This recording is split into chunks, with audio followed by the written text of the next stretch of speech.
He is not the same Josef Newgarden that he was at St. Pete. That was a brand new Josef Newgarden that I hadn't seen in a couple years. He honestly just seems out of it. And he's kind of driving the same way he did late last year, where he just didn't seem mentally focused. He seems just not all there right now. And we saw at the beginning of the season, he cut out social media. He ended Bus Bros.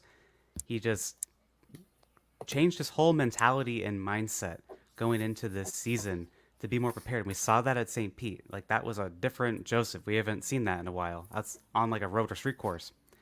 But now we're back to running like in the teens again with Josef Newgarden. It's very uncharacteristic, but it's the same Joseph that finished fifth in the points last year, which for Joseph is pretty bad. He's 17th in points right now. That, of course, includes the penalties and everything. That's not good. And now he's without Tim Cindric and a couple other people on the team. The vibes aren't great for the two team, and Will Power, he's missing Ron Suzuki as well, and they ran fine, finished second. Joseph Newgarden without Tim Cindric and maybe others does not run well. It's not good. It does not look good for Joseph Newgarden. I wouldn't pick him to win the Indy 500. That would be awesome for someone to go back to back, first time since Elio Castroneves, but I struggle to see that happening. I just don't think he's in the best headspace at the moment. Maybe he'll prove everyone wrong and he'll go back to back again and make history, but I just don't see it. The vibes are not good right now over there.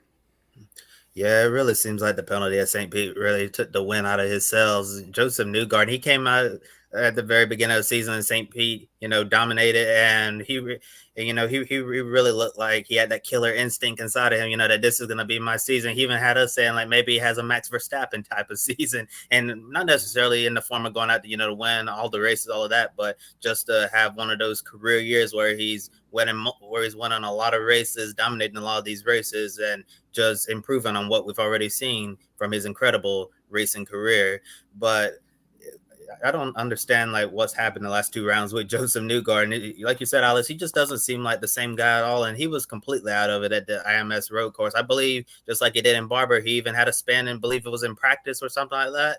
And that's something you don't see from Joseph Newgarden, have spins in practice in two consecutive races, and then he wasn't even a contender at all on Saturday, not even once. He's usually he's if he's not contending, he's usually up there in the top 5, top 10, making some noise some way somehow. But Joseph Newgarden was like one name, that if you're watching it, you wouldn't even mention, because he was basically just there.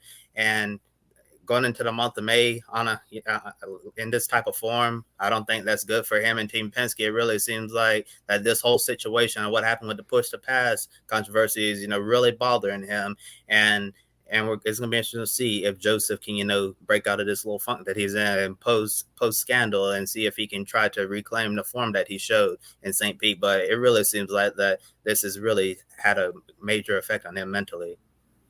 Well, I'll tell you who's making me eat my words is Scott McLaughlin, because McLaughlin really got hit in the points after his disqualification as well. And I said, Newgarden's still high enough that I think he could rebound easily. With McLaughlin, it might be more of the mental aspect of coming back from dead last in the standings. Now, I think he's all the way up to 6th. I know we took the standings down from our display screen here, but I think he's around there. Newgarden obviously has just dropped back.